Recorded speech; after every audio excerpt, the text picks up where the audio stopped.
আরও একটি ইউনিক স্টাইলের শাড়ি ড্রেপিং নিয়ে আমি চলে এসেছি তোমাদের কাছে। হ্যালো বন্ধুরা, আমি মেকআপ আর্টিস্ট সুরজিৎ মণ্ডল। প্রতিদিনের মতো আজ আবারও এসেছি তোমাদের কিছু শেখাতে। তো প্রথমে আমি শাড়িটা নেওয়ার পরে কোল আঁচলটা একদম আমার ডান দিক বরাবর গুছিয়ে নিয়ে একটা র্যান্ডম প্লিট করে নিলাম। তোমরা দেখতেই পাচ্ছ আমি প্লিটটা ঠিক হাঁটুর নিচ পর্যন্ত মোটামুটি একটা নিয়েছি। এরপর হিপ প্লিটটা করার জন্য ঠিক নাভির নিচটাতে একটা সেফটি পিন দিয়ে নিচ্ছি। এই ধরনের শাড়ি পরার জন্য এই ধরনের সিল্ক শাড়ি হলে বেশি ভালো লাগবে, তবে তোমরা অন্য কোনো সিল্ক শাড়ি দিয়েও ট্রাই করতে পারো। তারপরে আমি কুচিটা করা শুরু করলাম। তো স্টেপ বাই স্টেপ আমি যেভাবে কুচি করছি তোমরা দেখতেই পাচ্ছ। তোমাদের যার যে হাতে সুবিধা সে হাতে তোমরা কুচি করতে পারো।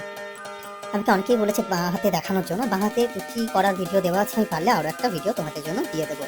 আমার ভিডিওতে এত ভালোবাসা দেওয়ার জন্য তোমাদেরকে অনেক অনেক ধন্যবাদ। আর ওই যে বলেছি ভিডিওটা দেখবেন, তার পাশাপাশি অবশ্যই মতামত জানাবেন। তোমাদের মতামত আমার পড়তে খুব ভালো লাগে, বা তোমরা যা কমেন্ট করো সেটা করে রিপ্লাই করতে আমার ভালো লাগে। তো দেখো, তারপরে কুচিটা করার পরে আমি একটা কুচিটা সেফটি পিন দিয়ে নিয়েছি বরাবরের মতো। আর যারা ফেসবুকের পাশাপাশি আমার ইউটিউব এবং ইনস্টাগ্রামের প্রোফাইল জানতে চাইছিলে, তাদের জন্য আমি উপরে ইনস্টাগ্রাম, ফেসবুক পেজ এবং ইউটিউবের নামগুলো মেনশন করে দিয়েছি, তোমরা চাইলে আমাকে ফলো করতে পারো। তো দেখো, তারপরে কুচিটা করে নেওয়ার পরে নিচটা যেহেতু অ্যারেঞ্জ হচ্ছিল না, পাড় বসানো আছে, তো তার জন্য পায়ের তলায় ভরে একটু চেপে নিয়েছি। তোমাদের যাতে কুচি করার পর কুচি বসতে না চায়, তাহলে তোমরা কিন্তু এইভাবে পায়ের তলায় ভরে একটু প্রেস করে নিতেই পারো। তারপর এবার আমি আঁচলটা করব।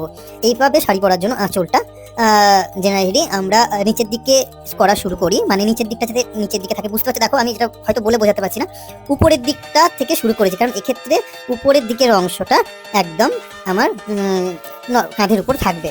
মানে নর্মালি এভাবে বাঁ দিক দিয়ে শাড়ি বাঁ কাঁধে তোলার পরে নর্মাল প্লিট করলে উল্টে যায়, প্লিটটা উল্টে যায়। আমি জানি না বোঝাতে পারছি কিনা।